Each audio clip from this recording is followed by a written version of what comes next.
Aleluia. Pode se sentar. Daqui a pouco eu vou precisar de vocês aí. Tá bom, obrigado. Paz do Senhor, queridos.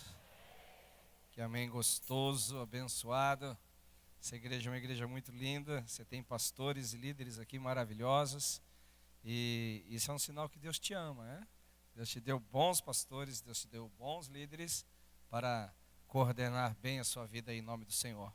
Realmente ontem foi fantástico. O Espírito do Senhor, ele se moveu de forma extraordinária. Ele fez aquilo que estava no coração dele. E tudo isso também porque você cooperou com o Senhor. Hoje nós vamos crescer um pouco mais nessa verdade. E eu tenho certeza que não vai ser diferente de ontem. Amém? Muito bem. Antes de começar a ministrar a palavra do Senhor, eu quero saber aqui quem é que comprou o meu livro, ou melhor, quem não tem o meu livro ainda. Quem não tem, diga amém. Agora eu descobri por que Jesus não voltou ainda. Não, irmão, quando você chegar lá no céu, você vai ter que apresentar esse livro. Jesus, eu li o livro que você deu para o Marcelo Jamal, eu honrei o que você deu para ele, né? Não, deixando as brincadeiras de lado, é um livro que vale a pena você comprar, vale a pena você investir. E eu quero dar 3 razões muito rápidas aqui, o porquê você tem que investir em literatura, né, e consequentemente no meu livro, e tem alguns outros livros lá. Primeiramente, que você é o maior investidor da sua vida. Você não pode exigir que as pessoas façam por você o que você mesmo não faz por si mesmo. Todas as vezes que eu vou, ou que eu estou na administração de uma igreja, cuidando de um rebanho, e eu vou levantar algum obreiro em qualquer área da vida, em qualquer área da vida da igreja, eu sempre faço questão de passar na casa dele ou no escritório, e as pessoas começaram a sacar isso daí. Mas por que o pastor sempre faz isso, né? Ele começa a olhar a nossa biblioteca, ele começa a olhar a nossa casa, porque eu acho que um obreiro que quer servir na casa do Senhor, que não investe em literatura, que não investe em leitura, ele está sendo o maior sabotador do seu próprio ministério. Porque não tem como você ensinar o que você não conhece. Não tem como você ministrar aquilo que você não se debruçou sobre isso. Então, você precisa investir na literatura. O apóstolo Paulo falou ao seu filho Timóteo que ele deveria persistir na leitura.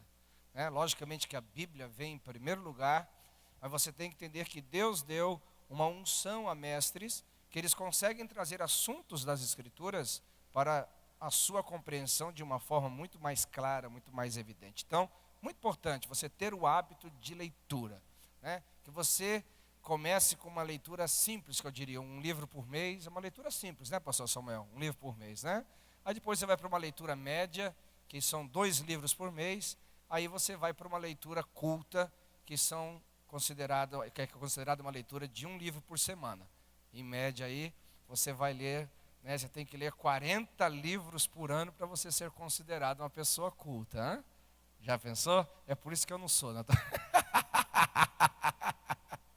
Mas se você chegar na metade disso no ano, já está bom. Né? Se ele chegar a ler 20 livros no ano, você já está assim, numa boa média. Segundo, querido, a venda desse material, ela tem retorno financeiro sim. E parte desse retorno financeiro me ajuda demais eu fazer a obra missionária. Eu estou agora num momento bem gostoso, ajudando algumas igrejas. Aliás, esse é a minha paixão, né? A minha paixão é plantar igrejas, cuidar de igrejas, ajudar que elas desenvolvam. Eu tenho 3 áreas que eu trabalho forte na igreja, é tornar as igrejas saudáveis, para que elas se tornem igrejas maduras, e como igrejas saudáveis e maduras, elas consigam ter um senso de propósito muito bem definido. E existe investimento nisso, né? Para plantar a igreja existe investimento, para você colocar um líder lá existe investimento. E eu estou, por meio dessa literatura, eu chamo isso de, uma incubadora de riquezas, né? Eu creio que Deus vai dar graça sim, sobrenatural, para que através da literatura eu possa ter muitos recursos para que isso seja revertido para a obra de Deus, né? Não é 100% do valor, porque o terceiro aspecto do meu apelo aqui, ele é talvez o mais importante. Explique por que não é 100% diretamente na obra missionária. E vocês vão dar risada, mas eu acho que é o apelo mais forte que vai fazer vocês comprarem esse livro aqui. Eu tenho quase certeza, pastor Samuel. Irmãos, eu tenho 2 filhos. Eu preciso sustentar eles.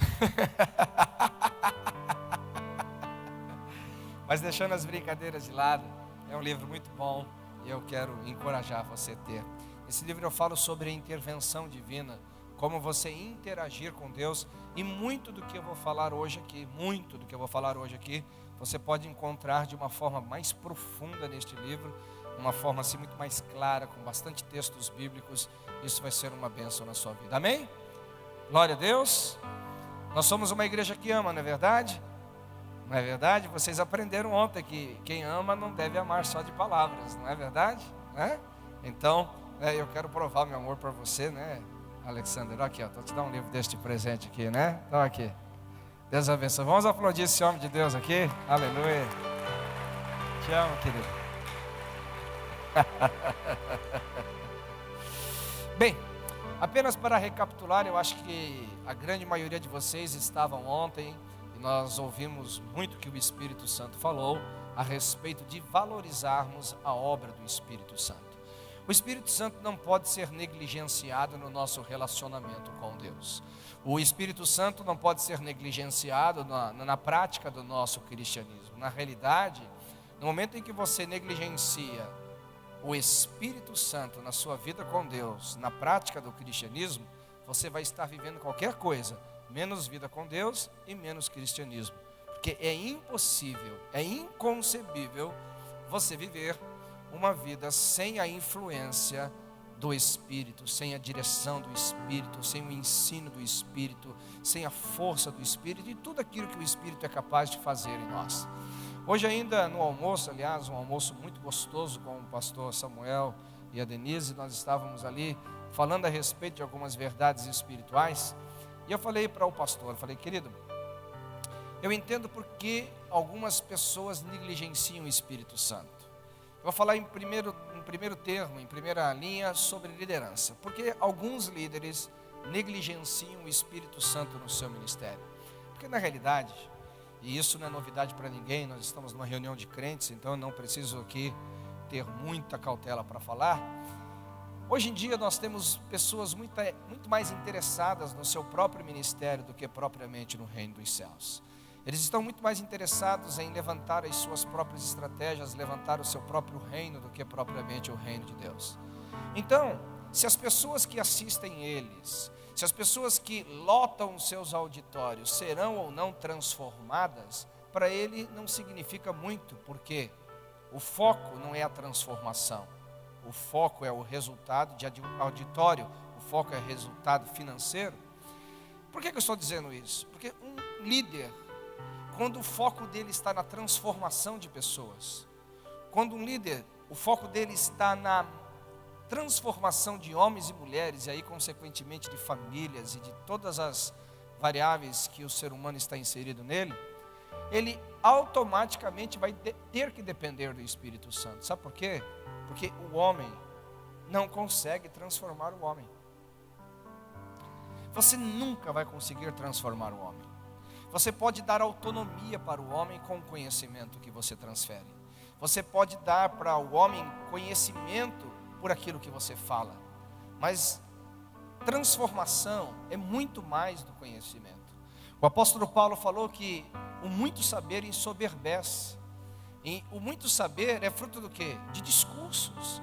O muito saber é fruto do quê? De palestras, de estudos e seminários. E eu creio que o Espírito Santo não quer apenas trazer conhecimento a nós. O Espírito Santo quer trazer revelação prática, que produz o quê? Transformação. Então, se você é um líder, pense sobre isso. Se você está tentando transformar o seu auditório ou as pessoas que te ouvem pela sua própria capacidade de comunicação, pela sua própria capacidade humana e inteligência, ou você realmente está conduzindo as pessoas a uma vida no Espírito, para que o próprio Espírito de Deus possa transformá-las. Segundo ponto, você como cristão. Porque um cristão negligencie a obra do Espírito Santo. Não estou te pondo agora na qualidade de líder, apenas como um cristão. Eu cheguei a uma conclusão, depois de muitos anos pastoreando, que geralmente as pessoas que negligenciam a obra do Espírito é porque não estão interessadas em relacionar-se profundamente com Deus. Na realidade, a igreja para ele é muito mais um lugar para ele aplacar sua consciência religiosa, onde ele vai ali aos cultos de domingo e participa de uma boa reunião, com uma boa plateia, bons amigos, mas o cristianismo não passa disso. Porque uma pessoa que de fato quer estreitar o seu relacionamento com Jesus, ela quer aprofundar a sua vida em Jesus, automaticamente ela vai se tornar apaixonada pelo Espírito Santo. Porque foi o próprio Senhor Jesus que disse: olha, tudo que eu sou, tudo que eu tenho, tudo que eu posso, tudo que eu ensinei, eu entreguei ao ministério do Espírito Santo para que eles comuniquem a você. Você nunca vai conhecer Jesus sem o Espírito Santo. Você vai conhecer a história de Jesus, você vai conhecer o que está escrito sobre Jesus, mas a pessoa de Jesus você só conhece por influência e ação direta do Espírito Santo. Fora isso, você tem qualquer outro tipo de conhecimento e relacionamento, menos um relacionamento profundo com Jesus. Eu sei que é forte o que eu estou falando, e é com um propósito muito bem definido, para que isso gere em você um temor profundo em relação à forma como você tem vivido a sua vida com Deus. É impossível você ter um relacionamento profundo com o Pai, com o Filho, sem a pessoa do Espírito Santo na geração, no tempo da graça. É impossível. Não tente, porque você não vai conseguir. Eu vou te usar uma ilustração. Eu gostaria que vocês viessem comigo repetindo após mim. Diga comigo: Jesus viveu e morreu. Ok? Agora, ele viveu e morreu e ressuscitou. Quantos concordam? Diga amém. Isso é histórico. Se você perguntar para qualquer pessoa, se ela acredita ou não, ela vai dizer assim: não, já ouvi dizer, já li na história, alguém já me falou a respeito disso, que Jesus viveu, que Jesus morreu e Jesus ressuscitou. Agora, olha a revelação, olha que diferente. Repita comigo: Jesus viveu, morreu, ressuscitou para me livrar do pecado. Para você chegar a esse entendimento, você precisa do que nós chamamos revelação. E quem produz essa revelação é o Espírito Santo. Porque senão Jesus vai ser só histórico para você. Jesus vai ser apenas aquele que de fato veio, fez, aconteceu, mas isso é insignificante para você. A pessoa do Espírito Santo é o único capaz de convencer o homem do pecado, da justiça e do juízo. Foi isso que eu falei ontem, né? Se você não valorizar o Espírito, automaticamente você vai estar privado desse relacionamento mais profundo com Deus, em o nome do Senhor. Agora eu quero que você entenda um pouquinho essa noite, de que na realidade, quando eu falo sobre um relacionamento com o Espírito Santo, eu não estou falando apenas de uma questão sensitiva e não estou falando apenas de uma questão mística, ainda que isso seja extremamente importante. Eu estou falando a respeito de nós entendermos o Espírito Santo como pessoa e também entendermos o Espírito Santo como missionário. Repita comigo: o Espírito Santo é um missionário. Mais forte, diga comigo: o Espírito Santo é um missionário. Um dia eu estava orando e o Espírito Santo falou comigo uma coisa muito forte, assim: as pessoas elas chegam a um nível em mim em que elas parecem que não procuram crescer. Eu falei: Deus, mas eu não estou entendendo o que o Senhor quer dizer comigo. O que o Senhor está falando para mim? O Espírito Santo falou comigo: a maioria das pessoas, quando buscam um relacionamento comigo, buscando o Espírito Santo, elas ficam apenas no campo sensitivo. Ou seja, elas querem sentir o Espírito. Elas querem, sabe, descobrir de alguma forma que o Espírito Santo é real. E isso se manifesta de várias formas. Uns querem cair, outros querem pular, outros querem rir, outros querem chorar, outros querem correr. Voar, eu nunca vi ninguém voar, mas talvez a gente possa ver hoje à noite, amém? Oh, glória, estou vendo que tem fé aqui. E o Espírito Santo falou comigo que ele não é contra essa questão das pessoas buscarem esse relacionamento sensitivo. E de fato, eu falo por experiência pessoal, é muito difícil você relacionar-se com uma pessoa que você não possa, de alguma forma, entender a sua realidade, a sua presença em você.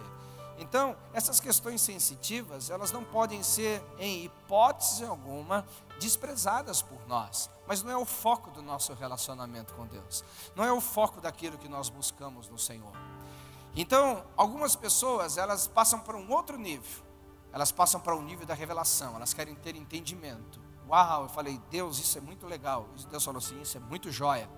É muito importante você andar com o Espírito Santo, porque Ele conhece todas as coisas. Tente imaginar o seguinte, queridos, para você entender quem é o Espírito Santo. Todas as coisas foram criadas por Deus, você concorda comigo ou não? Amém? O Espírito Santo é uma criação ou Ele é o próprio Deus?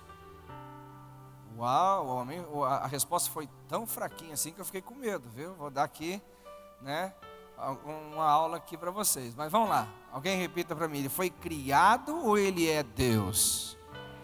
Ele é Deus. Então, se Ele é Deus, vem aqui com a sua mente comigo, acompanha assim. Ele sempre existiu no mundo incriado. Você já parou para pensar que sempre teve um mundo incriado? Um mundo onde só existia Deus, na pessoa da Trindade. Não existia anjos, não existia universo, não existia céu, não existia terra, não existia nada. Você já parou para pensar sobre isso? Ou você acha que, se Deus é eterno e todas as coisas são criadas, você tem que entender que teve um princípio da criação. E antes disso, só existia o Deus Pai, o Deus Filho e o Deus Espírito Santo. E tudo que foi criado, o conhecido e o desconhecido por nós, o Espírito Santo estava presente. Ele estava no concílio eterno, sabendo o que seria feito e o propósito daquilo que seria feito. Ele estava lá no conselho divino, no conselho da Trindade, entendendo junto com o Pai e com o Filho a respeito do que seria feito e a razão daquilo que seria feito. Então, no Espírito habita toda a sabedoria eterna. E Ele é a pessoa mais apropriada para trazer a nós revelação. Revelação tanto da obra da criação como da sua própria existência. Revelação do propósito que Deus faz as coisas, como também do porquê você está nesta geração, nesta cidade, nesta igreja, neste culto. Deus não é pego de surpresa em nada e há uma sabedoria no Espírito que pode nos ensinar o propósito de todas as coisas. Esse é um nível, eu diria, intermediário da vida com Deus. Eu não sou agora só um cristão sensitivo, aonde eu só me sinto amado, eu só me sinto possuído se eu sentir alguma sensação na carne ou na alma. Eu não sou agora só um cristão que tem um entendimento a respeito da obra de Deus e do próprio Deus, mas agora eu tenho que ser um cristão que eu entro na dimensão missionária do Espírito Santo. Que eu entro no campo missionário do Espírito Santo. E é neste momento que nós, como cristãos, iremos experimentar as mais extraordinárias experiências que podemos imaginar. É neste momento da vida cristã que você vai encontrar satisfação. É neste momento da vida cristã que você vai encontrar completude.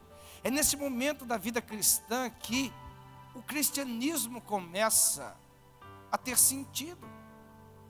Porque se você não entrar no campo missionário do Espírito e se tornar com ele um missionário, automaticamente você vai o quê? Paralisar o seu relacionamento com o próprio Espírito Santo. Mas como assim, pastor? Deixa eu te explicar uma coisa. Quando o Espírito Santo, ele está sendo um consolador seu, te ajudando nas suas fraquezas, te ajudando nas suas necessidades, isso estou falando em campo pessoal, ele está fazendo algo que só ele pode fazer. Ele está fazendo algo que o homem não pode fazer. Ele está fazendo algo que muitas vezes a medicina não pode fazer e a ciência não pode nos dar. Mas você tem que entender o seguinte, que o Espírito Santo não vai apenas mimar você a vida inteira, que o Espírito Santo não vai apenas ficar te consolando nas suas necessidades a vida inteira, que o Espírito Santo não vai apenas ficar fazendo cosquinha na sua barriga a vida inteira para fazer você feliz. Não, o Espírito Santo, ele te ajuda na sua fraqueza, para tornar você forte, para tornar você maduro, para tornar você capaz de, junto com ele, entrar no campo missionário, junto com ele, participar da missão para a qual ele foi enviado à terra. E é aqui que muitas pessoas paralisam, porque elas pensam no Espírito Santo apenas no campo pessoal. Elas pensam no Espírito Santo apenas para si, ou seja, eu preciso dele para resolver os meus problemas, eu preciso dele para entender a realidade da fé, eu preciso dele para entender as Escrituras. Parabéns, você não está errado, não se sinta condenado, mas a minha pregação hoje, o meu ensino hoje, é tentar levar você a um patamar um pouco maior, ou seja, se livrar desse egoísmo religioso e entrar para o campo missionário junto com o Espírito Santo para ver a obra que ele tem a fazer. Aleluia! E ali você vai ter as experiências mais extraordinárias da sua vida. Então, por gentileza, para que não fique confuso essa minha introdução, eu quero que você olhe para o seu irmão, esse que vai te dar um livro de presente essa noite, aleluia, Olha para ele e diga assim: o Espírito Santo pode te dar sensações maravilhosas, e não tem nada de errado buscar essas coisas. O Espírito Santo é capaz de iluminar a sua mente e te dar instruções extraordinárias a respeito do reino de Deus. Aliás, isso tem que ser buscado. Agora olhe bem fundo nos olhos do seu irmão e assim já vai recebendo a unção profética e diga assim: o Espírito Santo não vem apenas te dar sensações. O Espírito Santo não vem apenas te dar instruções, mas o Espírito Santo faz estas coisas com um propósito definido, de te preparar, de te equipar, para que você, junto com ele, sejam missionários nessa geração.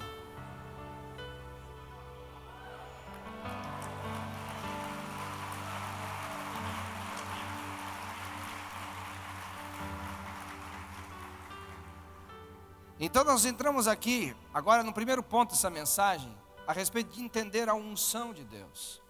Deus não faz nada na terra por exibicionismo. Tudo o que Deus fez tem um propósito.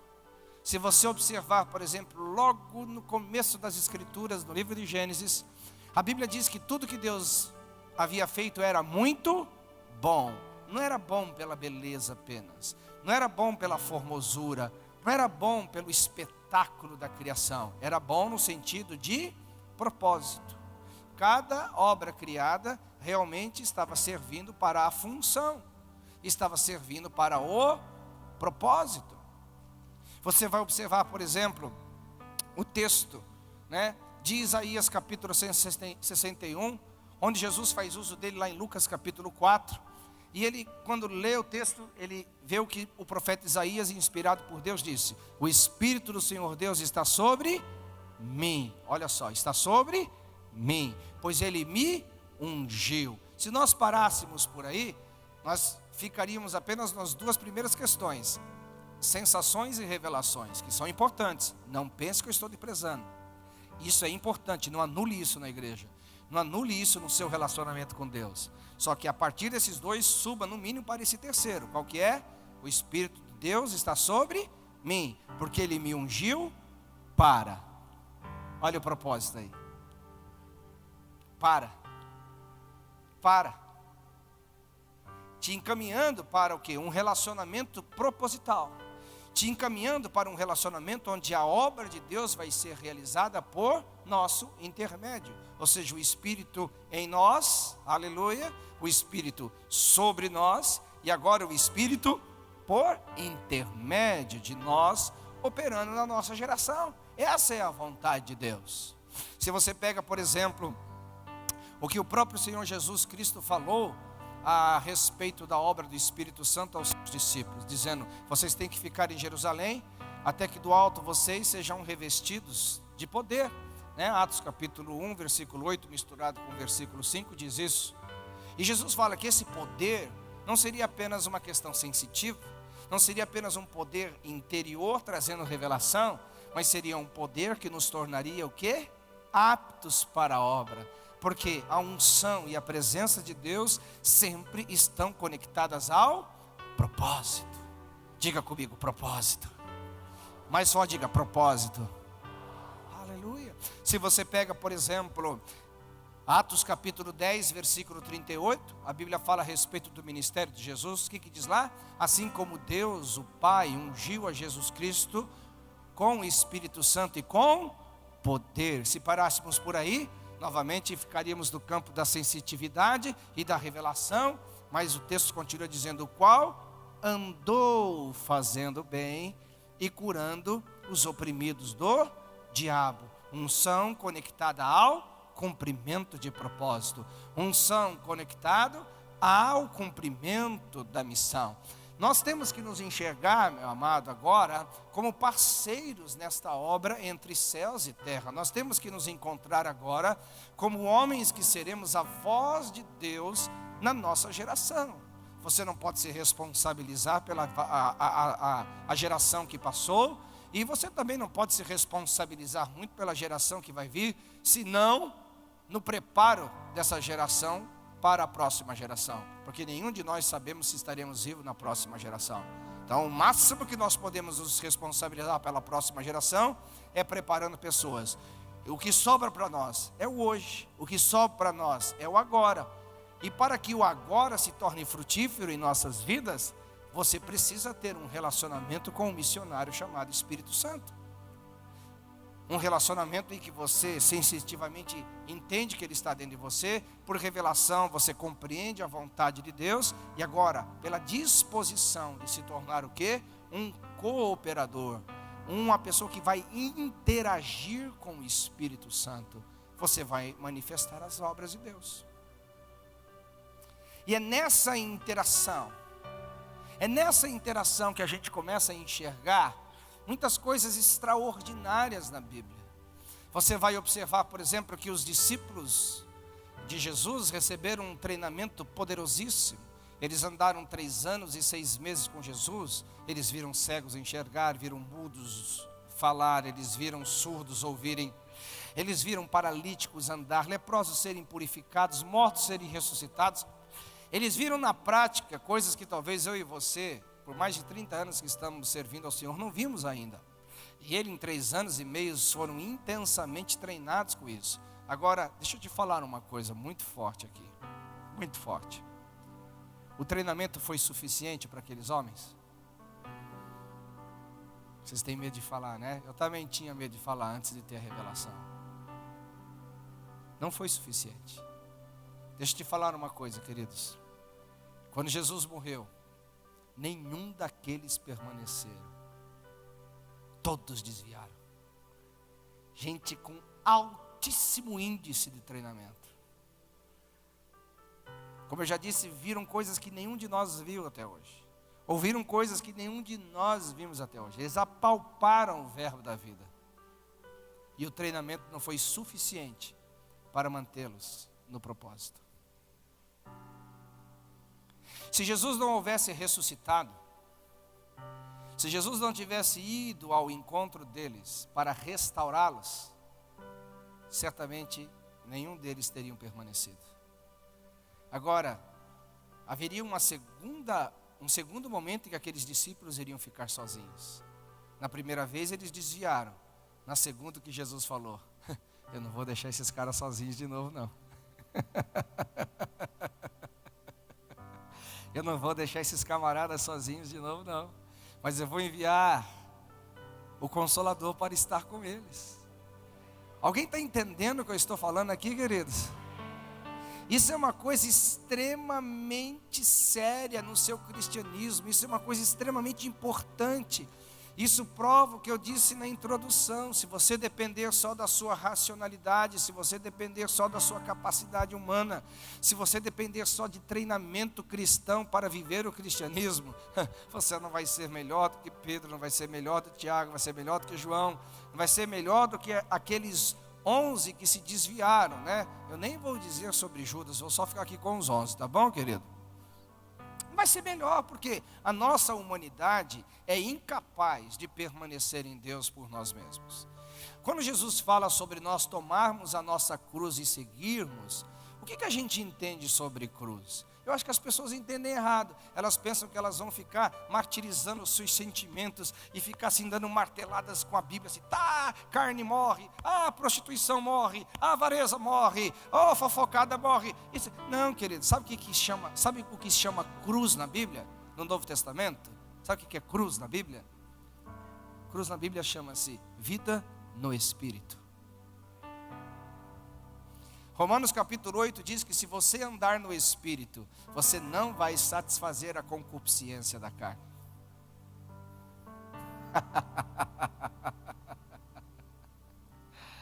A cruz da nova aliança chama-se vida no Espírito, porque é só no Espírito que a sua carnalidade estará presa na vontade de Deus. É só no Espírito que você governa toda a malignidade da carne humana. É só ali que você vai aplacar essas coisas. Não é por nada além, a mais ou qualquer outra coisa que você possa inventar. Então o Espírito Santo, ele vem para quê? Para isso. Agora, com qual o propósito? O propósito que você, não vivendo para si, possa viver para quem? Para Deus. Para que você se torne agora um cooperador da obra do Senhor. E aí nós vamos voltar lá no início novamente da criação humana. Você vai observar que a linguagem do Éden era uma linguagem de serviço, mas não uma linguagem de serviço que produzia realização, porque o homem, ele não tinha crise de ser, de existência no Éden. O homem não precisava dizer, quem eu sou. Ele sabia quem ele era. O Deus vinha na viração da tarde e falou que ele era pó da terra e que agora havia sido criado segundo a sua imagem, sua semelhança. Adão não tinha crise de identidade no Éden. Adão não tinha crise de identidade, falou assim, para onde eu vou? Adão não morria, Adão era eterno. Ele não tinha esse tipo de problema lá no Éden. Adão não tinha problema de senso de propósito, o que vou fazer da vida? Não, Deus havia dito para ele, olha, você vai cuidar, e você vai lavrar, e você vai se multiplicar e encher a terra. Toda essa crise de existencialidade, de identidade que nós temos, é fruto do pecado. Isso não estava em Adão. Então vamos voltar aqui para o homem, criatura, chamado Adão. Qual era o relacionamento de Adão? Ele não trabalhava para se realizar, ele não trabalhava para se sentir bem com Deus. Ele trabalhava porque ele entendia que esta era a razão da sua existência, ou seja, eu sou um parceiro de Deus, eu estou aqui para governar, eu estou aqui para administrar o propósito do Senhor. Mas nós somos o quê? Membros de uma família diferente. Nós não viemos mais do primeiro Adão, porque o primeiro Adão é a alma vivente, mas o segundo Adão é espírito vivificante. Assim como foi o primeiro, também é o segundo. E nós, como geração de Cristo, nós nascemos de novo. E nós não precisamos novamente ter essas crises de identidade se você se encontrar em Cristo. Quem você é? Eu sei quem eu sou o Filho de Deus. Primeira, a Bíblia fala em João capítulo 1, versículo 12, que eu recebi o poder de ser chamado Filho de Deus. E se eu sou filho, eu sou herdeiro, eu sou co-herdeiro, e nele eu tenho todas as coisas. Glória a Deus. Alguém está comigo aqui ou não? Eu não tenho crise de identidade para onde eu vou. Eu já sei, eu tenho morada reservada lá no céu. Aleluia, glória a Deus. Mas o que eu vou fazer da minha vida? Queridos, independente de qualquer coisa neste mundo, secularmente falando, eu tenho um destino traçado. Eu sou um homem que fui chamado para servir a grande comissão. Então eu não tenho por que ter esse problema dentro de mim. Se eu entro nessas questões junto com o Espírito Santo, eu vou ter menos esses problemas que são extremamente complexos na raça humana. E nós vamos vencer isso com muito maior facilidade.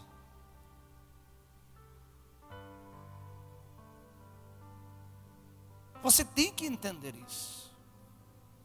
E no momento que você deixar o Espírito Santo te convencer desta verdade, você vai entrar em experiências extraordinárias com Ele. Tenho repetido isso, daqui a pouco eu vou te explicar mais. Então você observa que desde o Éden e agora, na nova criação em Cristo Jesus, o propósito é o mesmo. E você vai observar, por exemplo, que quando Deus libertou Israel, ou melhor, constituiu Israel, para qual foi o propósito que Deus constituiu Israel? Para ser uma nação sacerdotal, uma nação que queimasse incenso, uma nação que servisse ao Senhor. Não foi esse o propósito da nação de Israel? A mesma coisa acontece conosco. Nós somos o quê? Sacerdócio real, nação santa, povo adquirido para quê? Para anunciar as virtudes daquele que nos chamou das trevas. Em Apocalipse, nós somos uma nação de reis e somos uma nação de sacerdotes. Ou seja, a expectativa de Deus que nós sejamos parceiros dele no ministério, a expectativa de Deus que eu e você nos vejamos desta forma é enorme, querido. Deus não quer ver você apenas como alguém que levanta as mãos à igreja e adore a Ele com canções bonitas. Deus não quer ver você apenas como alguém que frequenta um culto, não. O Espírito Santo vai te convencer do seu potencial. O Espírito Santo vai convencer a respeito da importância que você tem na sua geração. O Espírito Santo vai te convencer de que se você entender isso, você entra numa parceria missionária com Ele. Você entra numa parceria de realização com Ele nessa terra. E aí você vai encontrar profunda satisfação na vida, senso de propósito, e você vai se sentir completo.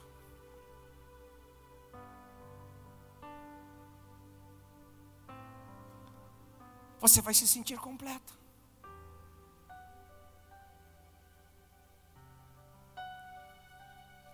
Como é que eu trabalho com isso, pastor? Primeiro, eu quero que você, de alguma forma, me diga que entendeu qual é o propósito de Deus aqui. Diga amém aí. Então vamos lá, então vamos passar aqui para o segundo ponto da mensagem. É interação. Tudo é uma questão de interação. Vamos falar sobre avivamento. O que a gente entende, por exemplo, sobre avivamento? Aliás, quando eu vim aqui ano passado, em junho, eu falei bastante sobre isso, né? Está até gravado aí, não está não? Deve estar no site de vocês. Vale a pena ouvir que aí eu falei bastante coisa, mas eu só vou pensar algumas questões. O que a gente pensa de avivamento? Realmente a gente pensa em pessoas se convertendo. Quantos creem? Diga amém. Ah, vai lá, o amém mais gostoso, aleluia. Aleluia. Avivamento, vamos lá, a gente pensa sobre os corpos sendo curados. Aleluia. Avivamento, a gente pensa em libertar as pessoas do seu cativeiro demoníaco, aleluia. Aleluia. A gente pensa assim, avivamento é igrejas locais saudáveis, maduras. Alguém pode dizer amém?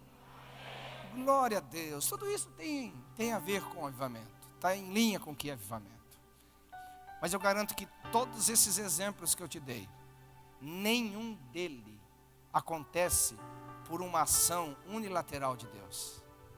Porque avivamento, mal compreendido, é nós imaginarmos que é a ação de Deus apenas. Não. Isso é uma mentalidade errada. Avivamento não é quando Deus age simplesmente. Eu vou te explicar o que é avivamento. Repita comigo. Avivamento é quando os céus se movem e quando a terra interage.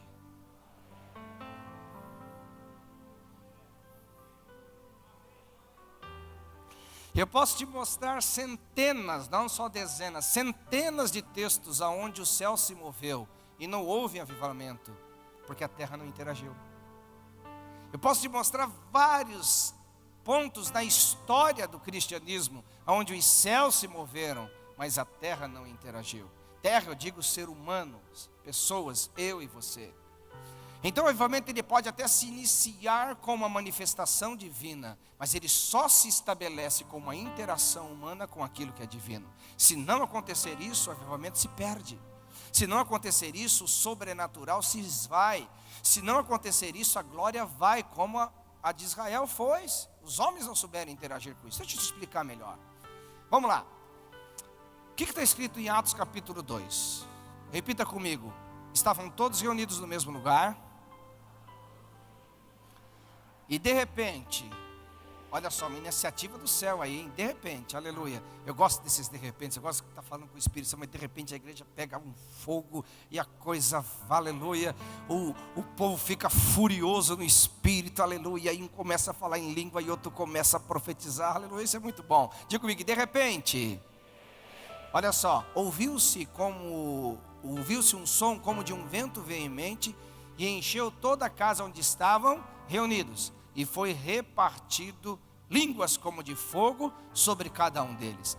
Vamos supor que o texto parasse por aí e nada mais tivesse acontecido. Que conclusão que nós chegaríamos? O que é a hermenêutica? A hermenêutica é você fazer a interpretação do texto segundo o contexto que o texto lhe traz, o entendimento que o texto lhe traz. Ele não poderia trazer nenhuma outra informação aqui. Eu chegaria à conclusão, realmente, puxa, os céus foram poderosos aquele dia. Realmente Deus fez algo extraordinário aquele dia. No máximo que nós poderíamos dizer aqui, é que os céus se movimentaram. Mas, preste atenção nesse detalhezinho, que faz toda a diferença. Diga comigo, ouviu-se um som, como de um vento veemente e impetuoso, e encheu a casa onde estavam reunidos. Foi distribuído línguas como de fogo sobre cada um deles. Olha agora o segredo. E então eles passaram a falar. Escute bem, escute bem. Se aqueles discípulos não interagissem com Jesus, haveria apenas uma manifestação celestial. Mas conforme aqueles discípulos interagiram, passaram a falar aquilo que eles entenderam e ouviram dos céus, aquilo que eles ouviram e compreenderam dos céus, isso impactou a sociedade, aquilo estabeleceu-se na sociedade, aquilo tocou a terra. Então, avivamento não é só uma manifestação dos céus, você precisa ter uma interação humana. Isso não é só no Apocalipse, querido. Se você olhar, a Bíblia está cheia disso. Quem é que criou o Éden? Quero que vocês me ajudem, vamos lá fazer um culto mais empolgante aqui, irmãos. Quem é que criou o Éden? Mas quem é que cuidou do Éden? Quem deu a visão da arca de Noé? Mas quem é que construiu a arca? Quem é que deu a visão da terra prometida? Quem é que palmilhou a terra? Abraão, irmãos.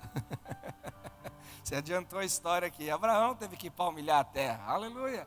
Quem é que libertou o povo do cativeiro? Mas quem é que teve que operar os milagres lá? Com o cajado, falando e profetizando? Toda a Bíblia mostra isso. E eu poderia percorrer muitos outros textos. Você quer ver? Quem é que multiplicou a farinha da viúva? Vamos lá, quem é que multiplicou a farinha da viúva? Mas o que a viúva teve que fazer? Um bolo para o profeta. Quem é que multiplicou o azeite da viúva? Mas a viúva teve que ir junto com seus filhos, juntar vasilhas e fazer a parte dela, derramar o azeite nas vasilhas. Vamos adiante, vamos adiante. Quem é que multiplicou os pãezinhos e os peixinhos lá no deserto para aquela multidão de pessoas? Mas quem é que teve que dar o pãozinho? O menininho. Quem é que teve que organizar o povo? Os discípulos. Quem é? Vamos voltar para o Velho Testamento, vamos lá. Quem é que abriu o Mar Vermelho? Mas quem é que tocou o cajado? Quem é que parou as águas do Jordão? Mas quem é que colocou os pés? Os sacerdotes. Nós temos uma visão de avivamento em que a gente fica no camarote esperando as coisas acontecer. A gente tem uma visão de avivamento em que a gente vai apenas ficar contemplando e esperando Deus fazer. Isso está equivocado, isso é errado. Deus espera uma interação de nós. Deus espera que você e eu possamos juntos trabalhar para um propósito celestial. Deus espera que eu e você trabalhemos juntos para que os céus toquem a terra. Deus esperamos que eu e você juntos trabalhemos para que a glória invada a terra. Aleluia. Glória a Deus. Um dia me perguntaram, pastor Jamal, por que o avivamento tarda? Eu falei assim, querido, eu poderia te dar 1001 respostas, mas eu vou te dar uma só. Eu falei assim, porque não tem homem. Eu falei assim, como não tem homem? Sim, não tem homem que interage. Quantos anos tem essa igreja? Quantos anos tem essa igreja? 30 anos. Quem que fundou essa igreja? Vai lá, quem que fundou essa igreja? Foi você. Foi você. Eu vou chegar daqui a pouquinho. Eu vou chegar aí. Foi você. Essa igreja não existe só porque Deus quis. Essa igreja existe porque uma família resolveu mudar para cá, resolveu servir a Deus, pregar o evangelho, amar pessoas, orar por pessoas e andar a segunda milha, e dar a outra face, dar também a capa. Senão essa igreja não existiria, querido. Você tem que entender algumas coisas no reino dos céus. Ah, pastor, isso é vaidade, isso é orgulho. Não, querido, isso não é vaidade, isso é identidade. Isso é identidade. Orgulho é você inverter, dizer assim, eu fiz por mim mesmo, por minha própria capacidade. Isso é vaidade. Não, eu fiz porque Deus me enviou. Eu fiz porque eu cooperei com o Espírito Santo. Eu fiz porque Ele estava comigo todos os dias. Eu fiz porque Ele me instruiu. Eu fiz porque Ele me habilitou. Eu fiz porque Ele foi. Eu fiz porque Ele quis. Eu fiz porque é a vontade dEle. Aleluia.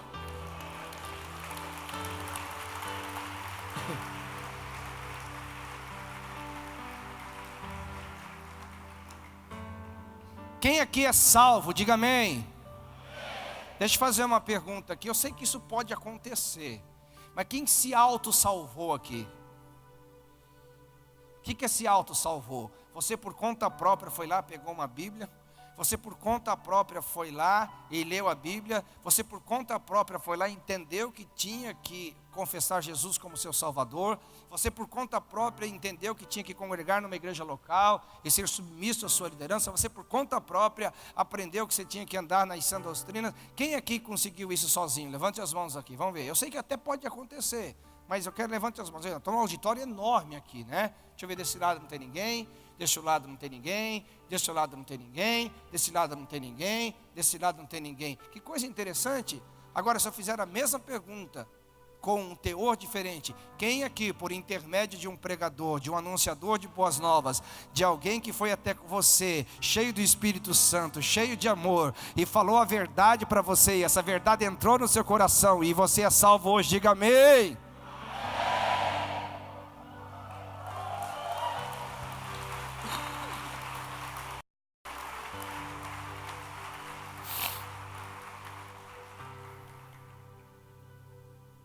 Nós temos agora, lembra que eu falei? Sensitividade, revelação e serviço. A sensitividade é coisa de criança. Criança tem que ter sensitividade. Criança você tem que abraçar, você tem que beijar, você tem que rolar com ela no chão. Criança precisa desse toque físico. E Deus respeita esse momento que eu chamo da infância da nossa fé. Só que Deus depois nos leva para a juventude da nossa fé. Adolescência e juventude, o que é? Que é a razão. Deus começa a formatar a tua razão, cheio de revelação, cheio de entendimento, cheio de valores do reino, cheio de verdades espirituais. Para quê? Porque Deus quer que você vire um adulto. Adulto é gente de compromisso, é gente de missão, é gente que faz a coisa acontecer. O problema é que a maioria de nós, no máximo, deixamos a nossa fé infantil e passamos para uma fé adolescente e jovem. A maioria de nós não temos uma fé adulta.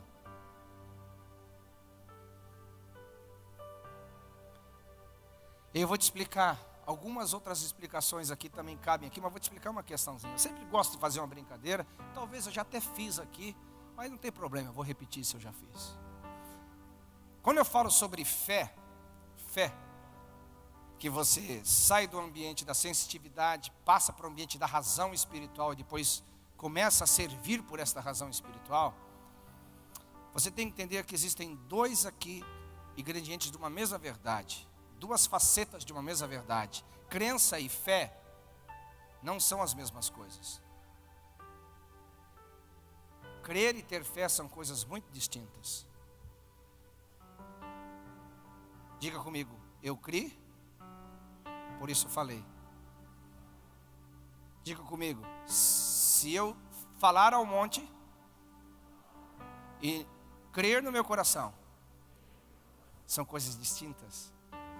O crer são fundamentos. O crer são verdades que são sedimentadas em você. Só que o crer é improdutivo. Eu vou te explicar, eu vou te provar. Quantos creem que Jesus ressuscita mortos aqui? Diga amém. Não, irmão, vamos lá. Não negue Jesus não, por favor. Quem crê que Jesus pode ressuscitar mortos mesmo? Diga amém. Olha só, crença absoluta. Absoluta, crença absoluta. Agora, quem aqui já orou por um morto, Mortinho da Silva, que daqui meia hora ele ia ser sepultado? Você foi lá no cemitério, mas orou mesmo, né, irmão? Orou para valer. Foi lá e com força orou pelo defunto, diga amém. Não, espera um pouquinho. Mas vocês não entenderam minha pergunta? E eu vou falar de novo. Quem crê que Jesus pode ressuscitar mortos? Quem já foi e orou por um defunto, Mortinho da Silva, que daqui meia hora ia ser sepultado, e você lá orou na frente de todo mundo, diga amém. Só uma criança, que certamente ela não fez isso. Ela está se projetando que vai fazer. Eu estou te explicando que crença e fé são diferentes. Escute bem, se você nunca orou por um defunto, Mortinho da Silva, você vai morrer e não vai ver o morto ressuscitar. Você vai morrer crendo, porque a crença traz para você verdades. A fé é uma ação. Quando você age em cima de você crer, aí você gera produção, você gera resultados. É a sua parte no processo. Nós vamos passar uma geração de 40 anos, de 80 anos e não vamos ver mortos ressuscitarem, enquanto nós apenas crermos. Nós temos que transformar isso num serviço. Agora, por que eu uso ressurreição de mortos? Que é para chocar. Chocar. Agora, pegue o exemplo de ressurreição de mortos e vê outras práticas. Um dia um cristão falou para mim assim: ai, pastor Jamal, eu queria tanto ver Jesus curar. Eu falei assim: você quer ver mesmo? Eu falei: eu quero, velho. Então vai orar pelo doente, camarada. Um dia uma pessoa chegou para mim e falou assim: mas pastor Jamal, como é que Deus opera na sua vida milagres assim extraordinários? Eu falei: eu vou te explicar. Eu vou contar para vocês também. Você vai gostar disso aqui, Lucas. Ó, você está aí atrás, mas eu sei que você está aí. Não te abandonei não. Você não é uma ovelha perdida aí não, tá bom? Tá?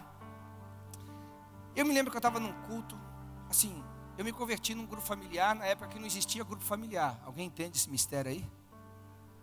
Era um grupo só de crente que orava, e eu me converti lá naquele meio. Oh, coisa boa, me converti no lugar certo, aleluia. E eu estava ali, pastor Samuel, e o camarada falou assim, e estava pregando sobre nós sermos manifestadores da graça de Deus. Nós somos manifestadores do Espírito Santo. E ele olhava para mim assim, dizia assim: você pode curar os enfermos, e você pode expulsar demônios, e você pode. E eu falei assim, como brinquei ontem, tem pregador que quando olha assim, vê que tem fé no nosso coração, e ele fica olhando para a gente, fica usando a gente como exemplo, né? E assim eu falei: será que ele está me usando como exemplo ou ele está profetizando para mim? Será que ele está me usando como exemplo ou está profetizando para mim? E eu pensando aqui na minha cabeça assim, ele falou assim: e eu estou falando para você mesmo. Eu falei: opa! Isso era numa sexta-feira. Sábado fui jogar meu futebolzinho, domingo fui para a igreja, segunda-feira fui trabalhar. Sabe o que eu fiz? Naquela época eu era profeta menor, levava marmita ainda. Comi minha marmita rapidinho ali, 20 minutos.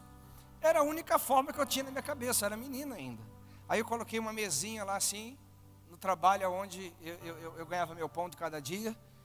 E as pessoas: o que você está fazendo com essa mesinha aí, Marcelo? Eu falei assim: eu posso curar os doentes. Quem quer oração? Irmão, não foi um anjo batendo asa e que me jogou longe o vento das asas dele, que me fez ter um ministério de cura. Não foi um raio que caiu na minha cabeça, eu saí tremendo e rolando de um lado para o outro, que me fez ter ministério de cura. Foi eu entender a minha autoridade como crente. Um dia uma pessoa falou assim: pastor Jamal, você tem o dom da cura? Eu falei assim: se eu tenho, eu não sei, mas uma coisa eu tenho: a autoridade do crente para curar enfermos. Tem alguém comigo aqui ou não?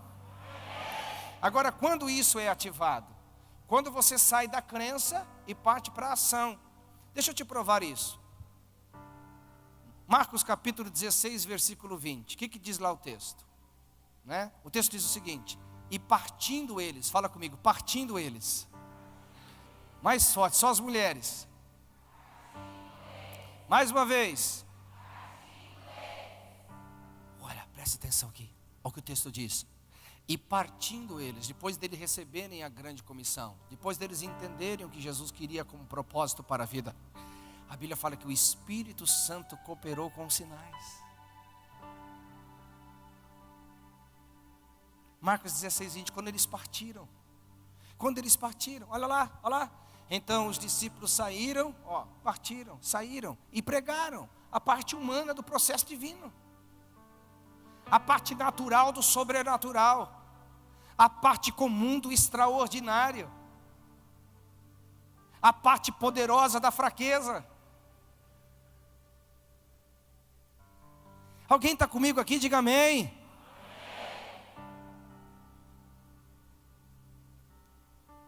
Aleluia.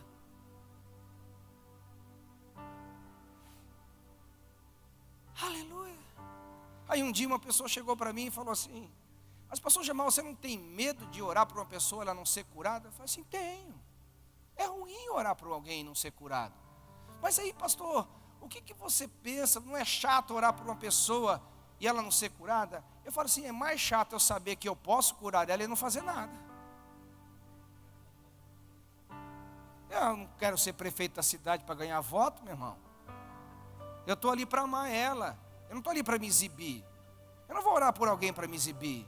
Eu não vou orar alguém para dizer que eu sou poderoso. Eu vou lá orar porque eu estou amando ela. Eu estou vendo o sofrimento dela e eu tenho uma verdade dentro de mim que de alguma forma eu posso libertá-la daquilo. Aleluia. Quando você trabalha de uma forma muito mais simples no negócio, a coisa fica mais gostosa. Eu já orei por pessoas que não foram curadas? Já. Eu já passei por momentos de infantilidade da fé? Já. Deixa eu contar um testemunho para vocês aqui. Eu estava vindo de uma cruzada de milagres. Samuel deve saber disso. Há muitos anos atrás, 20 e poucos anos atrás, a nossa forma de evangelizar era muito por cruzadas. Lembra? A gente fazia cruzadas nos ginásios, fazia cruzadas nas ruas. Lembra disso daí? Gastava um dinheirão medonho para colocar uma personalidade no palco. E na realidade era a forma que Deus usava. A gente não pode contestar. E eu estava naquele contexto, pregando nas grandes cruzadas, nos grandes estádios, nos grandes ginásios. Juntava gente a beça para todo canto. E um dia eu estou voltando para casa, feliz da vida. Pensa num cara feliz, contente da vida. Muito contente, muito contente. Aí o Espírito Santo me chamou a atenção. Marcelo, você está feliz? Falei, estou feliz, estou muito contente, Senhor Jesus. Pessoas foram salvas, pessoas foram curadas. Eu estou tão feliz, eu estou tão contente. Aí o Espírito Santo falou comigo: mas eu não estou feliz com você. Uau! Pensa, ali não foi banho de água fria, irmão. Ali eu fui inserido dentro de um iceberg. Eu gelei toda a espinha. Eu falei, mas meu Deus, por que você não está feliz comigo? Por que você não está contente comigo? Aí o Espírito Santo falou assim: cada momento que eu vi você orando por aqueles enfermos, cada momento que eu vi você se tornando um demonstrador do meu Espírito, em nenhum momento eu vi compaixão no seu coração. Em nenhum momento eu vi você amando aquelas pessoas. Eu vi você se exibindo.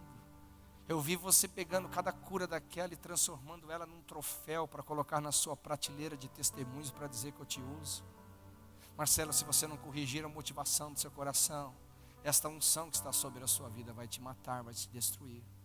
Irmãos, eu sei que eu fiquei num período de consagração muito longo diante de Deus, para que Deus me quebrantasse por dentro. Mas mesmo sabendo das minhas motivações erradas, eu não deixei o propósito ser perdido. Eu corrigi as motivações.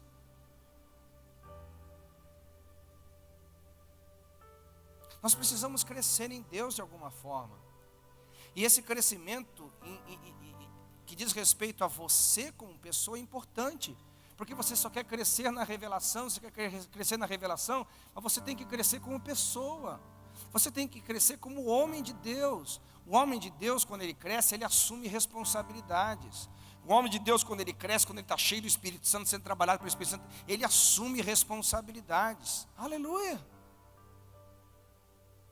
Agora, por que ele não tem medo de assumir responsabilidades? E aí você já ouviu o que eu preguei, é só voltar atrás e fazer uma recapitulação. Porque eu fui criado para isso. Deus me criou para ser parceiro dele aqui na terra. Os céus, ele falou, deixa comigo. E lá parece que a gente não tem problema, né? Porque quando Jesus ensinou a gente a orar sobre a oração do Pai Nosso, parece que a vontade lá nos céus não tem problema nenhuma de ser executado. Parece que o problema está aqui na terra. Ao ponto de falar, gente, vamos orar para que o que está acontecendo no céu aconteça na terra. Porque a terra foi dada aos homens. Eu e você precisamos assumir responsabilidades aqui na terra. Eu e você precisamos assumir responsabilidades em Deus. Aí voltemos ao que eu preguei ontem. Como que nós vamos ter esse tipo de identidade formada em nós? Se a única coisa que a gente vê é uma sofrência. A gente vê um cristianismo raquítico, por não ter uma vida profunda em Deus, de oração, de jejum, de busca intensa no Espírito Santo. Logicamente que nós vamos olhar apenas a nossa fraqueza, logicamente que nós vamos olhar apenas a nossa limitação, é lógico que nós vamos olhar apenas para nós mesmos, e essa é a grande arma de Satanás, meu irmão. Escute bem, você quer ver o diabo paralisar um crente? Nem sempre é mostrar a dimensão da complexidade do problema, mas é mostrar a complexidade do problema e também colocar um espelho bem diante de você, dizendo assim, ó, tá vendo? A sua incapacidade de resolver. Quando o diabo consegue lançar você contra você mesmo, ele paralisa a obra de Deus. Por isso que não é mais você quem vive, quem tem que viver é Cristo por intermédio de você. Para que quando esses ataques paralisadores vierem sobre a sua mente, você diga isso. Não, espera um pouquinho só. Eu sei que na minha força apenas eu não sou nada. Eu sei que na minha capacidade eu não sou nada. Eu sei que na minha inteligência eu não sou nada. Eu sei que eu sou extremamente limitado como homem. Mas há alguém que está dentro de mim que é maior do que está no mundo. Alguém pode dar um brado de vitória aqui, aleluia. Eu fui revestido de um poder que me torna um homem capaz de fazer a obra de Deus. Valoriza o Espírito Santo, não valorize a sua fraqueza. Valorize o Espírito Santo, não valorize a sua limitação.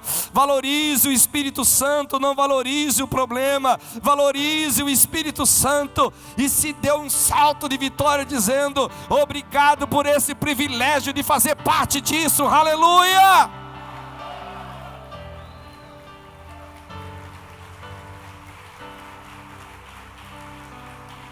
Aleluia! Aleluia! A interação, queridos, é determinante para isso. É determinante.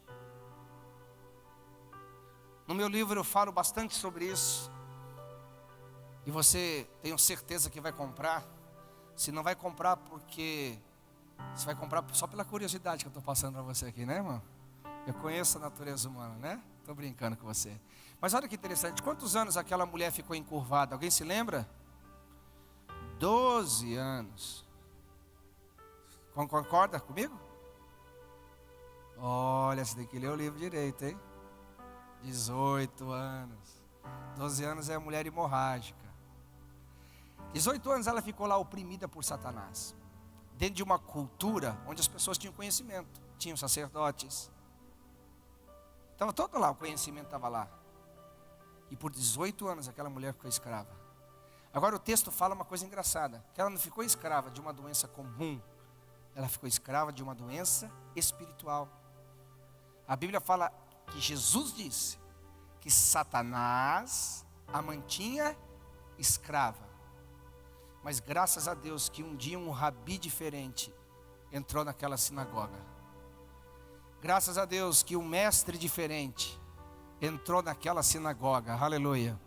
E aquela mulher ouviu coisas diferentes. E aquela mulher foi exposta a verdades diferentes. E aquela mulher aprendeu coisas diferentes. E a Bíblia fala que ela voltou para casa liberta, aleluia. Você já parou para pensar se nós não estamos criando o mesmo sistema religioso, onde as pessoas vão e vêm, vão e vêm, vão e vêm, vão e vêm, vão e vêm, vão e vêm, vão e vêm, e não são livres no seu cativeiro? Você já parou para pensar sobre isso? É nossa responsabilidade. É nossa responsabilidade.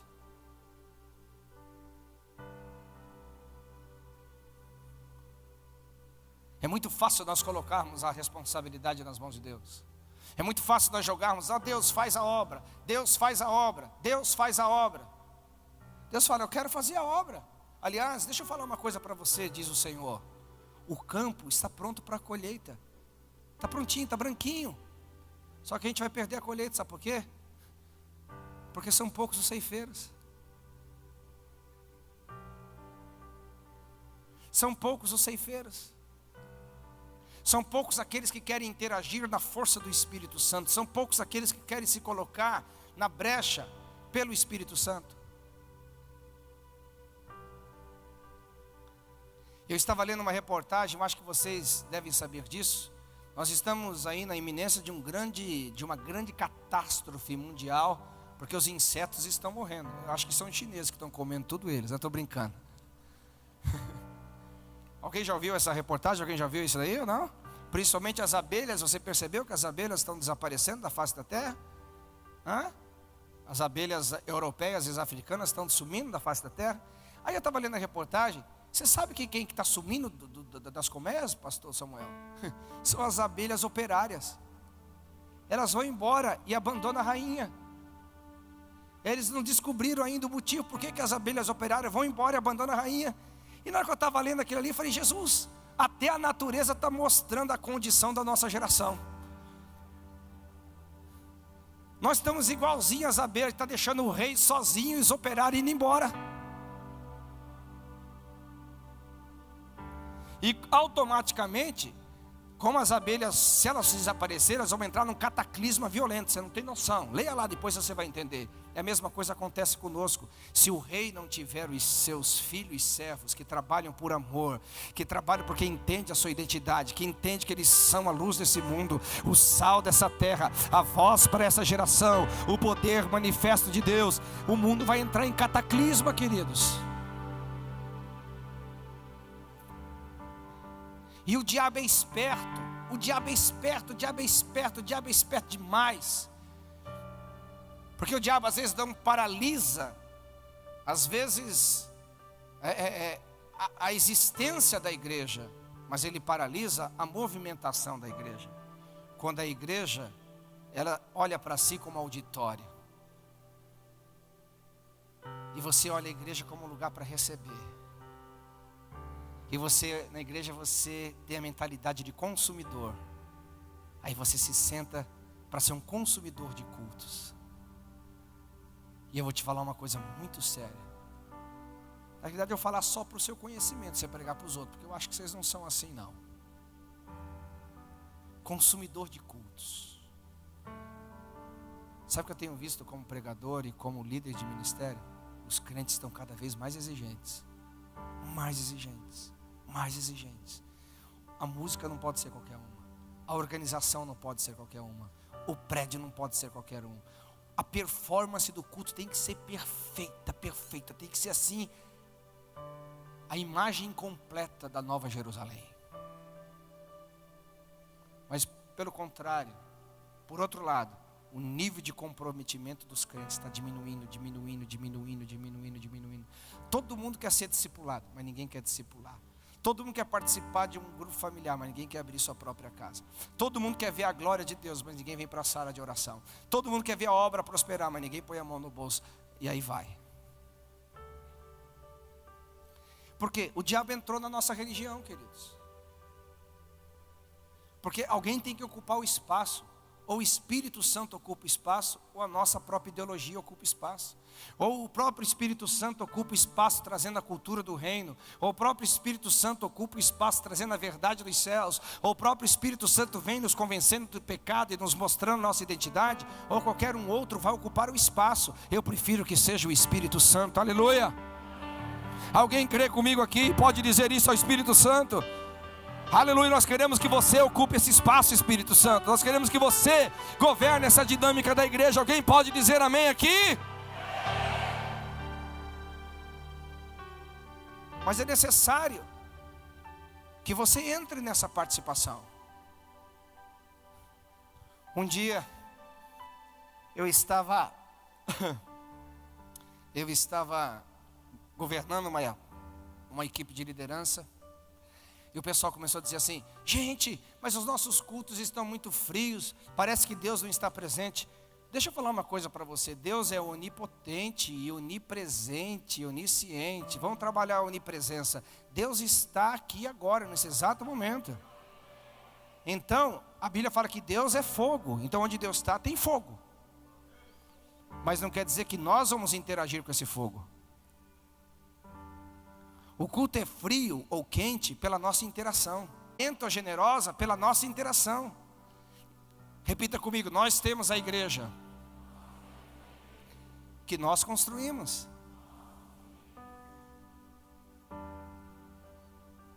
Ah, mas se o Senhor não edificar a casa, em vão trabalho. Espera um pouquinho, Deus quer edificar, mas cadê os trabalhadores?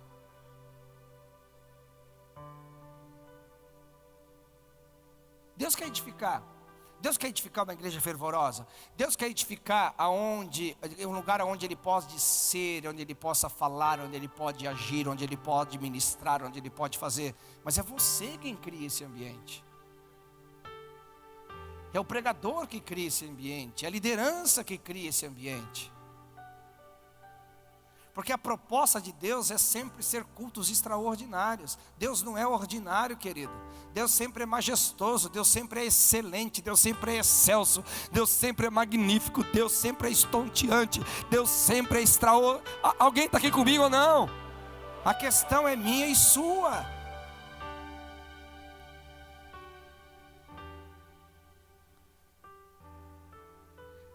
E ouviu-se dos céus um som como de um vento veemente e impetuoso, e encheu a casa onde eles estavam reunidos. E foram vistas o quê? Línguas como? Então eles passaram a falar. Passaram a falar. Você não pode se eximir disso. E aqui eu quero terminar falando de duas questões sobre essa questão de uma igreja que interage com Deus. Nós temos a questão coletiva. Estavam todos reunidos no mesmo lugar, todos com o mesmo propósito, todos com a mesma vontade, todos com a mesma intenção, todos com o mesmo foco, buscando a Deus, buscando a Deus, buscando a Deus, buscando a Deus, buscando a Deus. Essa é uma questão coletiva. Mas uma coisa que as pessoas não param para pensar é que depois que o Espírito Santo veio, ainda que todos de forma coletivamente estavam falando em línguas, era a coletividade da unidade, era a coletividade da individualidade, porque o Espírito não veio só sobre todos, o Espírito veio sobre cada um de todos que estavam ali.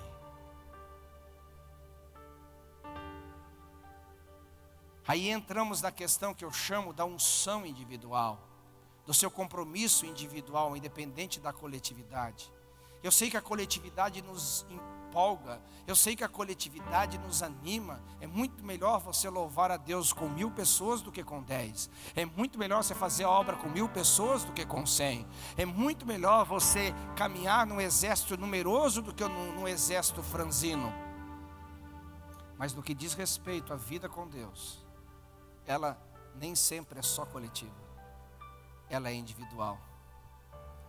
Agora, vamos fazer uma analogia interessante aqui, sobre a obra do Espírito Santo. Quando o Senhor deu a ordem do tabernáculo, depois consequentemente a ordem do templo, e ali havia o altar do holocausto, quem é que acendeu o primeiro fogo ali? Quem é que acendeu o primeiro fogo? Deus. E aí a ordem que Deus disse, que eles não poderiam o quê? Permitir que a chama do altar não podia permitir que a chama Por quê? Porque aqueles homens e aquelas mulheres que estavam ali como nação de Israel, principalmente os homens na questão dos sacerdotes, quando eles tiravam a cinza, quando eles colocavam lenha no altar, o que eles estavam fazendo?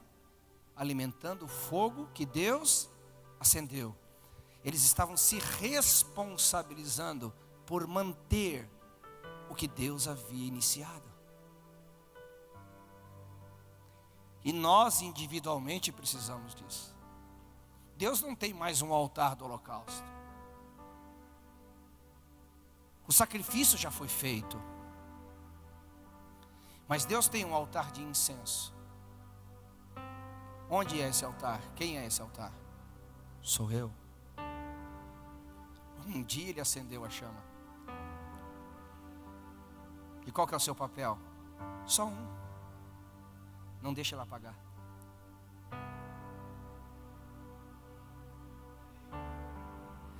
Individualmente, não deixa ela apagar. Você tem que manter, não é por acaso que o apóstolo Paulo falou assim: não apagueis o espírito. A chama foi acesa por Deus. Deus acendeu um dia na sua vida, mas infelizmente nós vamos negligenciando e apagamos o espírito. E aí eu vou te explicar uma das razões por que nós apagamos o espírito. Repita comigo: a unção existe para propósito. Mais uma vez, a unção existe para propósito. Olhe bem nos meus olhos, por gentileza. Se a unção existe para propósito, no momento que você perde o propósito, a unção é estancada. A unção é o óleo que mantém a chama acesa.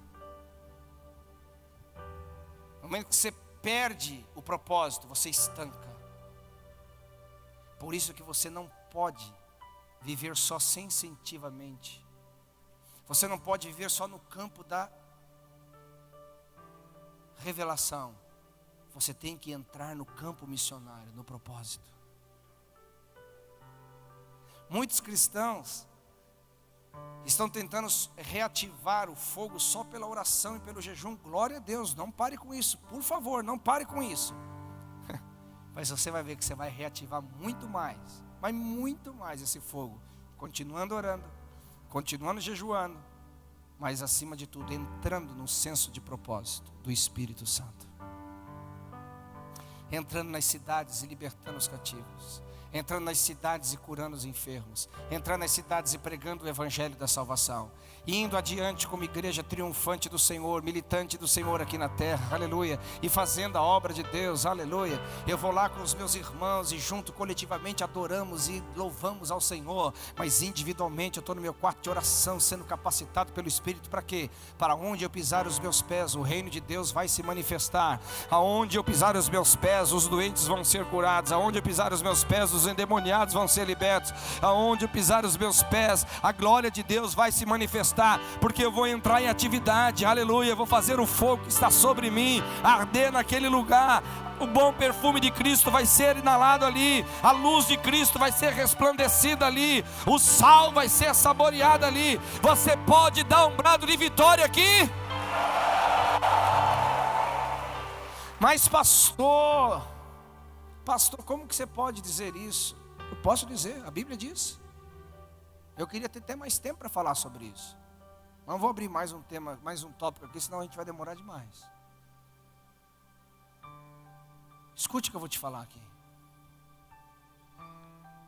O nosso senso de realização, de satisfação cristã, está conectado quando você vive a razão da sua existência. Jesus falou: eu tenho uma comida. Eu tenho uma comida que me satisfaz. Eu tenho uma comida que me satisfaz. Eu tenho uma comida que me preenche. Eu tenho uma comida que me satisfaz. Eu tenho uma comida que me faz sentir bem. Eu tenho uma comida que me faz parecer vivo. Alguém se lembra qual que era a comida de Jesus? Diga comigo, eu tenho uma comida que me satisfaz fazer a vontade do meu Pai. Todos, não é um, não é dois, não são três, não são quatro, quase todos os crentes que eu fui aconselhar com crise de identidade cristã, com crise de fé, com crise de tudo, não é pelo problema que ele está enfrentando. Não é pelo problema. Geralmente não é pelo problema. É pela vida infrutífera. Amado, se você manter essa vida de espectador, se você manter essa vida apenas de alguém que vem ao culto e ouve boas pregações e cantam boas músicas, você está enfadado a chegar a lugar nenhum. Você tem que se ver como alguém que entra no campo missionário com o Espírito Santo. Aleluia. E das formas mais simples e assim imagináveis. Se você está na fila do banco, aleluia, começa a conversar com o Espírito Santo. O que eu posso falar aqui? O que eu posso fazer aqui? Você está ali do lado de um amigo, que palavra que eu posso dar para ele? O que eu posso fazer por ele? Espírito Santo, eu estou aqui no momento de lazer, o que eu posso... Pastor, mas isso não é demais? Não, isso é de menos.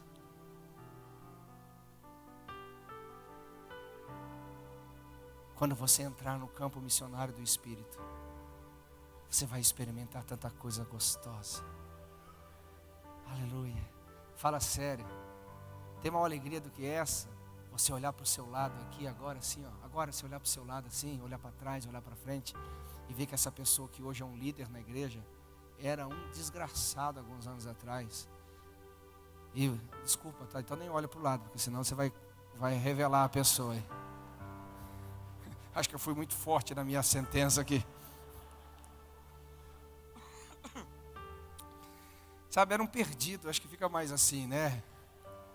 Fica mais gentil. Era um perdido, mas porque você entrou em operação, olha aí, tem coisa mais gostosa do que essa? Tem coisa mais alegre do que isso? Tem senso de realização mais gostoso do que isso? Hoje, depois de 25 anos de tempo integral, as pessoas olham assim, puxa, pastor, você já viu tantas realizações? Eu já vi tantas realizações, mas sabe o que mais me alegra? É ver que eu ganhei gente, e que essa gente agora é líder, é gente que está fazendo diferença, são pastores de igreja, são missionários, estão no campo. Eu me reproduzi neles, eu gerei novos cristãos para Jesus Cristo, aleluia.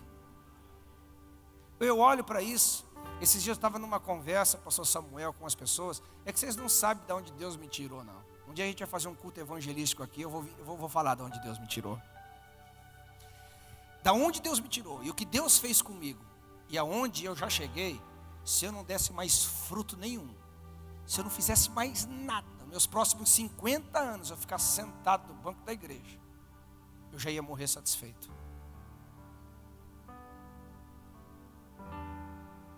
Porque eu entendi muito cedo o que Deus podia fazer por intermédio da minha vida. Mas como eu sei que isso só foi treinamento e a boa parte ainda vai chegar, eu estou numa expectativa enorme para os próximos 50 anos.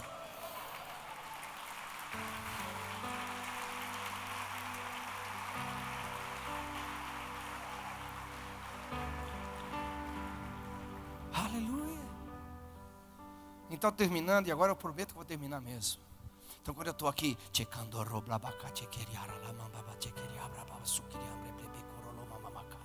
quando eu estou lá no meu quarto de oração, com jejum, além de manter comunhão com Deus, de mostrar que eu amo, de mostrar que eu adoro, de mostrar que Ele é o meu tudo, que Ele é a minha esperança, que Ele é o meu amanhã, que Ele é de fato o meu tudo mesmo, eu estou ali para entender a mente dEle. Aleluia, para quê?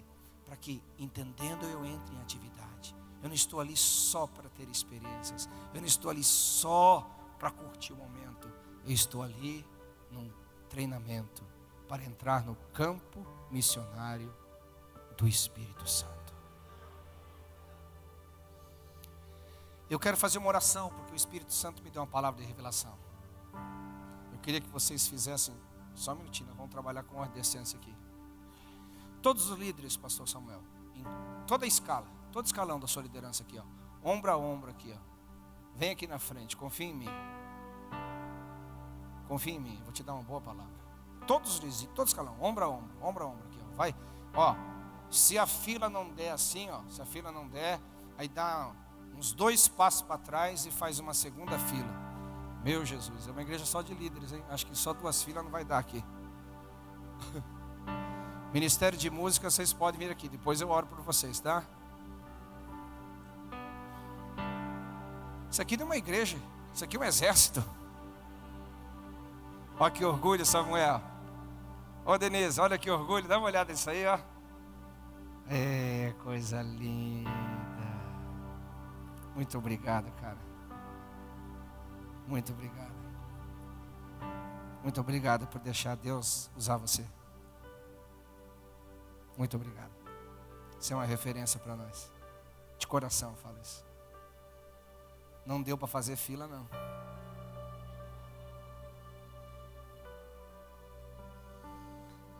Nós não estamos numa reunião de conferência de inspeção, reunião de liderança. Por isso que Deus deu essas palavras assim, pastor, tão forte assim. Eu estava assim, meu Deus, mas são só ovelhinhas, assim, estou pregando tão forte desde ontem. Não, ovelhinha nada, é tudo gente com tá calejada e casco duro já, né? Tudo cascudo, é isso aí. Escute bem, eu vou dar uma palavra para vocês. Existe um medo natural, benéfico, que é o medo da preservação. O medo das águas profundas e não querer morrer afogado. O medo do fogo, não ser queimado. O medo da eletricidade, não sofrer choque. Eu chamo que esse é o medo que nos preserva, que nos guarda. Agora existe o que Paulo nos fala no livro de Timóteo, um medo infernal, que é o espírito do medo. Paulo fala, Deus não nos deu o espírito do medo, mas espírito de ousadia. Deus não te deu um título de líder. Isso aí é a igreja que reconhece. Deus te deu uma unção de liderança. Acho que você não entendeu. A igreja te deu o título de líder, mas Deus te deu uma unção de liderança. E a unção é para propósito.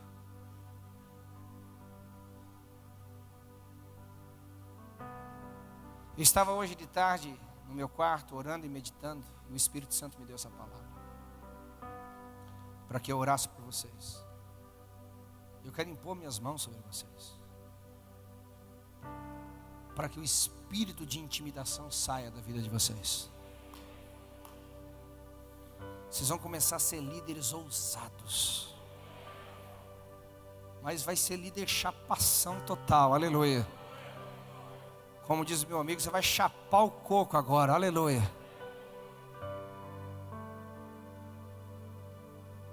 Você vai perder esse recato excessivo. Sabe, é muito importante ser educado, é muito importante ser gentil, é muito importante ser amoroso. Mas tem um momento que você tem que ser ousado. Você tem que ir para cima. Você tem que enfrentar, porque o reino de Deus é tomado por força. E se você é muito pacatão demais, muito quietinho demais, a coisa não acontece. Você tem que ir para cima, você tem que fazer acontecer. Porque há uma unção dentro de você para acontecer. Você tem que entender que o líder é como uma semente. O potencial está dentro dela. Quando ela é exposta à terra, o melhor dela vem para fora. E lá fora vocês são isso aí, vocês são a semente do reino lá fora. Quando vocês são expostos a essas maldades, expostos a esses endemoniados, expostos a esses perdidos, expostos a esses doentes, o que tem de melhor dentro de vocês é a unção de Deus que pode levar solução para essas pessoas aí. Vocês não podem ter medo. Eu vou repetir o que eu já disse. Sabe? Eu quando oro por um doente, eu não estou me exibindo por ele. Eu não estou querendo mostrar que eu sou poderoso. Eu já sei que eu não sou, não preciso ficar tentando me martirizar de novo. Eu sei que eu não sou, em mim mesmo. Mas há uma missão em mim. Há um fogo dentro de mim. Eu estou representando algo que é maior do que eu, gente. Acho que vocês não estão entendendo. Eu represento algo que é maior do que eu. Você não está lá fazendo o seu ministério, você está lá como voz do reino. Você está lá como voz do reino. E quem faz isso é o Espírito Santo por teu intermédio, aleluia. Você é a mão do reino, você é o toque dos céus na terra. Você tem que olha para o seu irmão e fala assim: jogue fora essa vergonha. Vai dar um lado assim, joga fora. Fala, isso não vem de Deus. Olha para ele e diga assim: Deus não te deu espírito de intimidação, mas Deus te deu espírito de ousadia.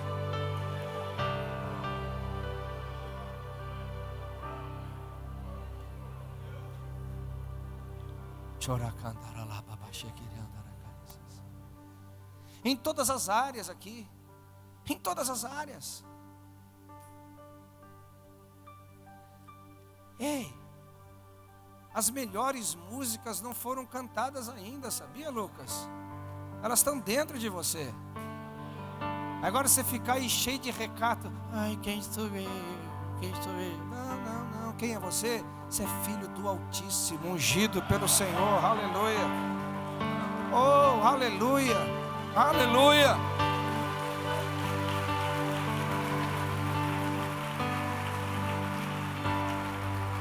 Ei. As melhores estratégias para liberar o rebanho de Deus, a igreja de Deus, nossa geração, não surgiu ainda não. Muitas boas e poderosas estão aí, mas as melhores ainda estão dentro de você. Você tem que acreditar. Agora, se vem um espírito de covardia, vai, não, que não.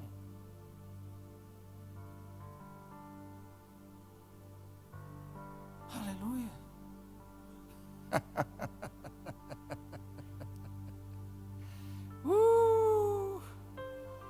É isso aí. Olha para o seu irmão aí, vamos lá, me ajude a pregar para ele assim: o diabo tem uma forma de paralisar você. Muito simples. Ele põe você diante de você mesmo. Quem que você vê ali? Você vê um cara sem força, sem capacidade, sem muito inteligente, sem muito dinheiro, sem muito nada. Mas aí quando o Espírito Santo está ali, operando, trabalhando, identidade, força, coragem, quando o diabo põe o Espírito tentando apresentar você, você fala assim: uau, eu não sabia que eu estou vendo um cara tão ungido assim, aleluia. Eu não sabia que eu estou vendo um cara assim, tão chamado por Deus, aleluia. Eu nem me enxergava que eu era um cara assim, para ser voz dessa geração, que eu era o camarada para trazer luz para esse mundo e o sal para essa terra. Eu nem imaginava que Deus poderia fazer milagres tão extraordinários, irmão, aleluia. O diabo vai parar com essa besteira de ficar tentando você, meu querido. Você vai para cima dele e vai dizer: chega.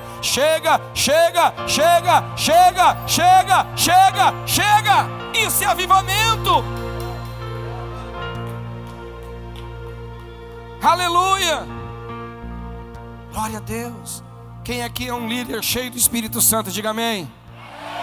Então olhe para o seu irmão e diga assim: nós como líderes não admitimos jamais, enquanto nós estivermos aqui, essa igreja vai ser fervorosa, vai ser frutífera, vai ser poderosa, vai ser ungida.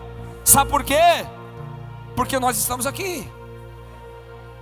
Aí, pastor, isso é vaidade, pastor. Não, isso não é vaidade, isso é identidade, aleluia.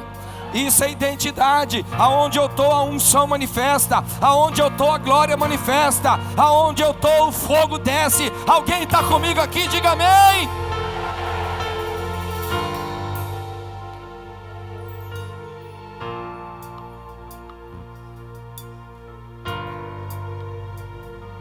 Isso aqui é só aula. A prática mesmo vai ser daqui a pouco e amanhã principalmente. Amanhã você vai fazer o culto mais fervoroso que já foi feito nessa igreja. Você já vai entrar por aquela porta ali profetizando, já vai entrar ali orando pela pessoa, já vai entrar ali dando rajada de língua estranha, já vai chegar ali, o camarada que está perto de você já vai ver, o pastor está pregando, oh glória, aleluia, aleluia, o louvor está tocando e você está lá com a mão levantada e dando glória a Deus, aleluia. Por quê? Porque você é cheio do Espírito Santo, você é cheio da glória de Deus. É isso aí. Jogue fora essa intimidação. Jogue fora, jogue fora, jogue fora. Isso aí, jogue fora. Mas pastor, eu sou tímido. Eu também sou. Pensa num cara tímido. No meu natural, eu sou um cara tímido. Na minha, quietinho. É isso aí, gostei dessa frase. Nós somos o projeto de Deus que deu certo. Gostei. Eu naturalmente sou super tímido. Você vai conversar comigo, não sou um cara de muitas palavras. Você não me conhece, eu falo um pouquinho e tal. Mas meu irmão, quando eu estou aqui no púlpito, eu não vim falar de mim. Então pastor, você tem dupla personalidade? Não. Gente, quando eu estou numa missão, não sou eu o negócio. Quando eu estou numa missão, não sou eu o negócio. Alguém está entendendo aqui ou não? Se depender de mim, por mim mesmo, eu nunca vou chegar num cara na rua e vou falar com ele. Mas eu estou numa missão que é maior do que eu vou então. Se depender de mim, eu viajo 10 horas com um cara na poltrona do avião. Eu não sei nem se o cara é negro ou branco, que eu nem vou olhar para o lado. Mas eu estou numa missão que é maior do que eu mesmo. Eu vou procurar tocar fogo naquele cara. Alguém está comigo aqui ou não? Seja livre de você mesmo, meu irmão. Seja livre de você mesmo, aleluia.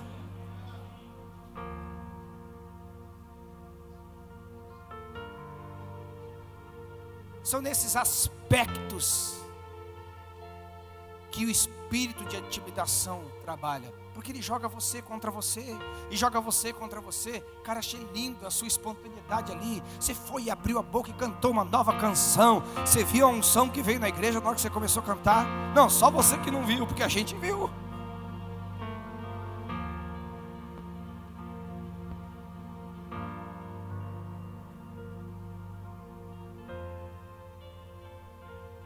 Deus me deu essa palavra quando eu estava lá no hotel. Libere sobre eles o espírito de ousadia. Mas pastor, se eu exagerar, pode ter tranquilo, vocês têm um bom pastor aqui, ele vai chamar vocês, cara, dá uma diminuída um pouquinho. Enquanto ele não chegar, irmão, você pula e olha para ele, dança e olha para ele, corre e olha para ele. Enquanto não fala nada, manda fogo, acelera mais o negócio aí, ó.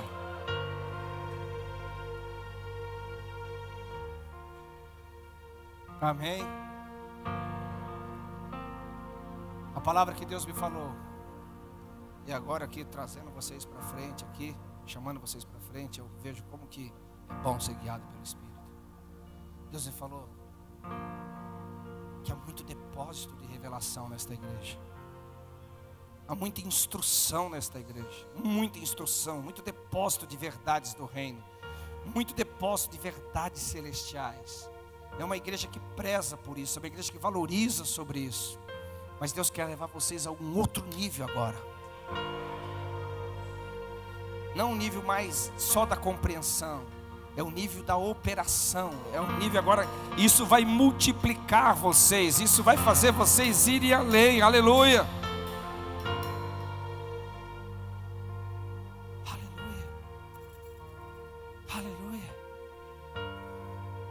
Entre no campo missionário com o Espírito Santo. Isso aí vai ser uma aventura maravilhosa. Maravilhosa. Maravilhosa. Eu só estou esperando a hora de comando aqui do Espírito para orar por vocês. Aleluia. Sabe qual que é a minha primeira frase quando eu acordo? Primeira frase, Samuel. Sabe qual que é? Vou te falar. Eu acordo assim, ó. Quando eu abro o olho, eu faço assim, ó. Espírito Santo, o que a gente vai fazer hoje? A primeira, faz anos que eu faço isso. Aleluia. Porque eu abro o olho, eu vejo que eu estou na terra. Tem trabalho para fazer, vamos trabalhar, Mas se eu estiver lá no céu, aí eu vou só adorar. Mas enquanto eu estou na terra, eu tenho que adorar trabalhando. Aleluia. Tem alguém comigo aqui ou não? Vamos lá, Espírito Santo, o que você tem para fazer? Vamos lá. Às vezes eu não estou no público, eu estou no secreto. O dia inteiro em oração, em jejum. Tem dia que eu não estou só no secreto, eu estou no público o dia inteiro só de pregação.